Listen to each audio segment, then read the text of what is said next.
José Saúde, Forreal Miliciano, na Guiné-Bissau, 1973-1974. Morei em Aldeia Nova de São Bento, porque eu sou natural da Aldeia Nova de São Bento e acabei a minha instrução primária já em Beja. Nós, crianças, começámos a ouvir falar e inclusivamente nos pequenos meios era frequente ouvir a história da guerra, que se ia para a guerra. Nós sabíamos que havia uma guerra e que todos nós tínhamos medo, temíamos pelo nosso tempo de tropa, porque normalmente nós estávamos direcionados para a guerra, éramos cano para canhão. Nós vimos cadáveres a chegarem do outro lado da guerra, pessoas estupiadas, pessoas completamente mentalmente desvairadas. Portanto, nós sentimos que havia uma guerra que não era uma coisa fácil. Nós ouvíamos histórias, por vezes ficávamos apavorados, não é? E vinha o medo, vinha o medo. Fui selecionado para os Rangers.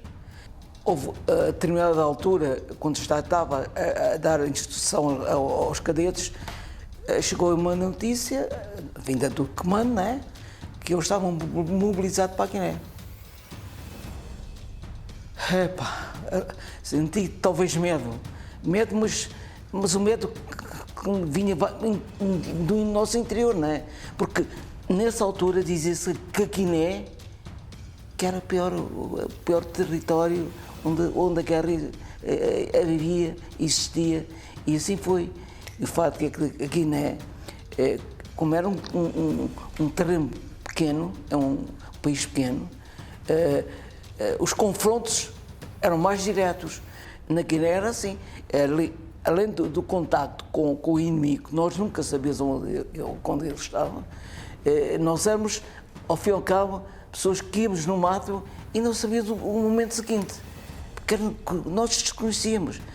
À base daquilo que me foi ensinado em Lamego, quando fui para a Guiné, ia preparado, aparentemente, para enfrentar os perigos.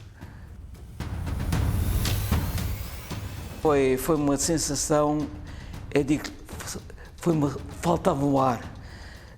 Tinha para lá de Lisboa, depois, 4 horas depois, estava em Bissau, em Besalanca. Quando saí do avião,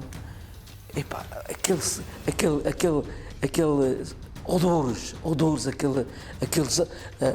aquele ambiente sufocante, mexia connosco. E então, digo, afinal cheguei a um local onde eu próprio não fazia a mínima ideia o que ia encontrar. Começou logo no clima, completamente diferente. Uma coisa que eu digo é que já nessa altura, nós, crianças, já pensávamos na guerra e tínhamos medo, aquilo que eu disse há bocado, tínhamos receio e mais receio tínhamos quando falávamos na Guiné. A Guiné é terrível. Portanto, digo sinceramente, eu estive sempre porque isto ao fim e ao cabo, todos nós, independentemente das circunstâncias, temos que estar mentalizados para o perigo que podemos enfrentar. Quando lá cheguei, tínhamos um alferes, mas nunca vi alferes. Então o capitão chamou-me, perguntou-me, sabia já quem eu era, e entregou-me um grupo que eu tinha que andei sempre a comandar um grupo. Ora eram as emboscadas, ou eram as colunas, fazer proteções das colunas, aquelas passagens pelas tabancas, começar a conhecer a zona. Tinha um guia que era o Gel, que era um indivíduo extraordinário, que começou a dar conhecimento do que era propriamente a guerra. Mas foi com ele que me aprendi também, embora eu já tivesse carregado comigo uma certa dose de capacidades, não é? Mas uma coisa cá, outra coisa na guerra. A guerra é uma coisa terrível, imensamente, não se seja ninguém, principalmente quando há contactos, porque ninguém sabe, ninguém faz uma mínima ideia o que são os contactos. São os contactos diretos, em que nós os ouvimos, que eles estavam ali, a chamarem-nos de tudo e mais alguma coisa. Portanto, de facto, foi uma situação, são situações que me confrontei, que de facto foram histórias de vida interessantíssimas e que ficaram para a eternidade. Olha, positivos é aquelas brincadeiras camaradagem, não é? Aqueles lanches ou jantares que nós fazíamos, comprávamos um cabrito da banca ou comprávamos leitões da banca, e depois fazíamos as nossas festas. Mas tudo dentro do quartel. O quartel que era inclusivamente armado com arame farpado, tinha um espaço que estava todo armilhado e que ninguém lá podia entrar. Agora, os outros momentos, olha, o primeiro momento difícil que eu me confrontei com a verdadeira razão da guerra, com o conteúdo real da guerra, foi quando, em novembro de 73, era 4 horas da tarde, mais ou menos, chamou-me o capitão e nós estávamos a beber umas cervejas e disse, olha, prepare já o grupo, que temos conhecimento que o inimigo está aqui próximo, na tabanca, não sei o que e tal. Pronto, lá preparei o grupo, todos equipados como deve ser, e lá marchamos. E a página das tantas, começaram a atacar-nos. Os gajos estavam ali perto de nós e tal.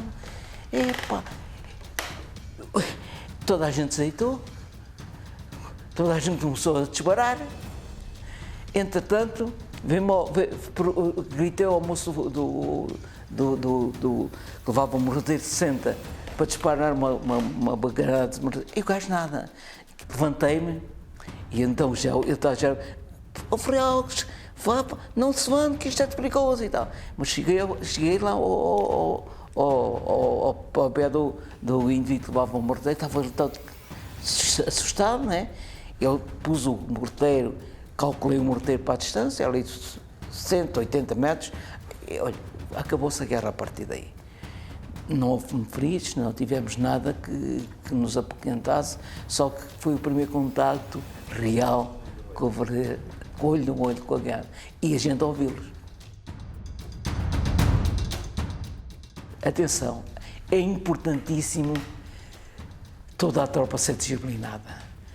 O meu grupo era disciplinado, porque eu implementei-lhes essa questão de segurança. Tu vais assim, tu vais assado, até porque houve uma altura em que nós fazíamos aquelas inserções ao mato, fazíamos também noturnas, e houve uma vez que nós íamos para o mato, íamos fazer uma emboscada em proteção ao nosso quartel, e tinha o grupo todo formado. Os gajos todos impecáveis. Passa o capitão. Eu estou espaço em frente, pum, pum, pum, pum. Vossa Excelência, meu capitão, dá-me licença, que monte, sair o pessoal e tal. Olha para mim, eu nunca tinha ouvido aquilo. Ele ficou um bocado, sim, lá pensou 2 vezes, sim, não sei, e tal. Isto são pequenos retratos de que é necessário a disciplina, tem que haver disciplina, porque se não houver disciplina, estamos tramados. Não, era através de telegramas. Não, eu nunca. Não. Enfatizava aquilo. Estamos bem, estou ótimo, estou maravilhoso. Isto aqui está tudo bem. Como diziam aí os militares. Ei, sou fulano tal e tal, estou bem. cá para a família ficar descansado. Era importante, não é? Porque nós estávamos numa situação difícil e então não íamos agora, nem sequer podíamos, porque tínhamos a pida em cima.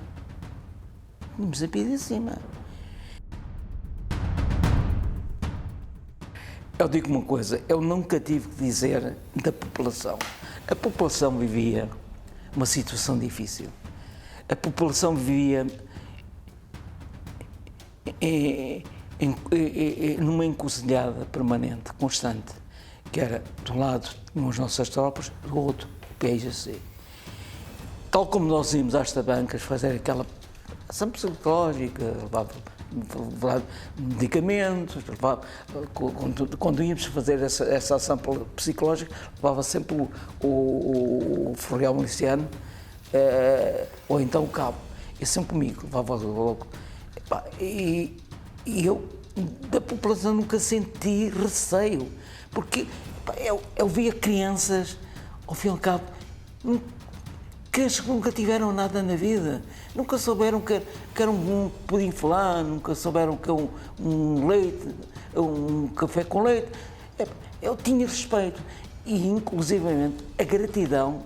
Aliás, eu no meu livro, eu tenho 2 livros sobre a Guiné e tenho o último livro que é o Ranger na Guerra Colonial, em que eu falo na gratidão de um povo, se bem que não era, porque eles viviam ali entupidos.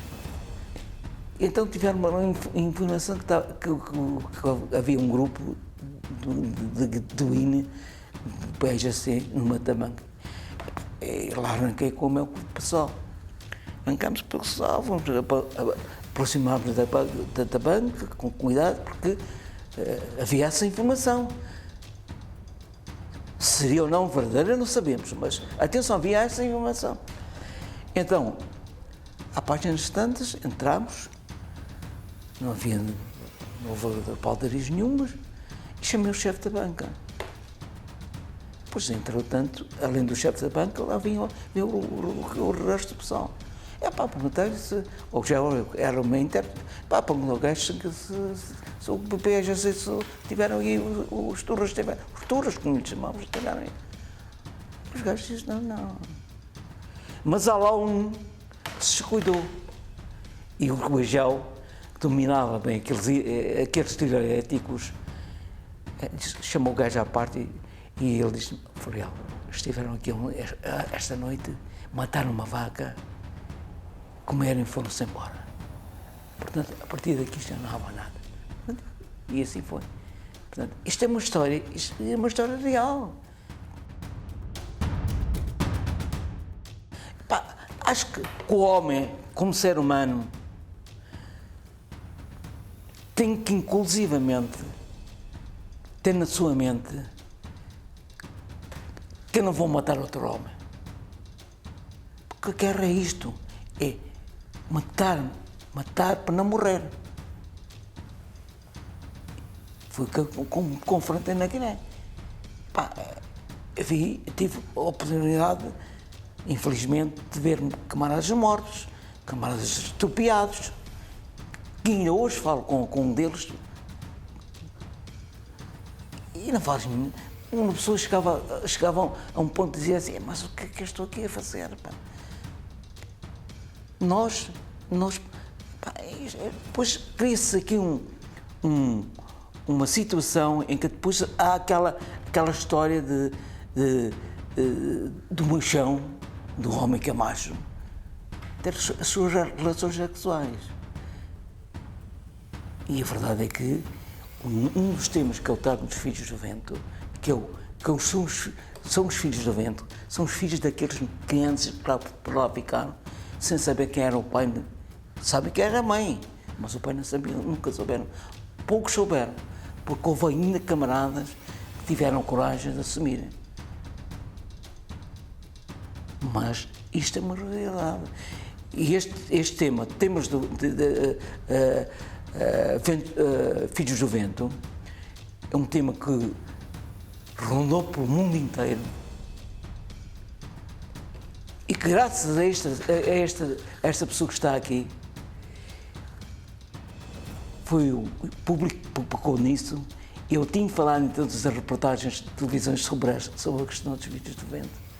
E neste momento, em Bissau, está constituída uma comissão que é o Filhos de Tuga. Filhos de Tugas de Gonçalves. Olha, isto é assim, isto é mais um marco que nós, o ser humano, tem marcos, cada um de nós tem um marco na nossa vida. E eu, como muitos milhares, porque por a guerra colonial passaram à volta de 800 mil militares, 100 mil mutilados, 30 mil estropiados e de cerca de 10 mil mortos. Hoje pergunta-se, valeu a pena? Está valida a pena? Valia a pena para quê? Porque nós íamos defender direitos dos outros, não nossos. Como volto a referir, a malta que é o cão, chamado carne para canhão. Íamos apenas em defesa de nós próprios e não íamos defender mais nada. Portanto, ao fim e ao cabo, foi uma guerra. As guerras para mim não têm sentido. Ainda hoje temos guerras mundiais não, pontuais, neste globo terrestre, que de facto, para mim não fazem sentido e que o homem devia se juntar, olhar olhos nos olhos e procurar outras soluções, que não matar outros homens, que não matar outras pessoas, matar crianças. Isto é absurdo.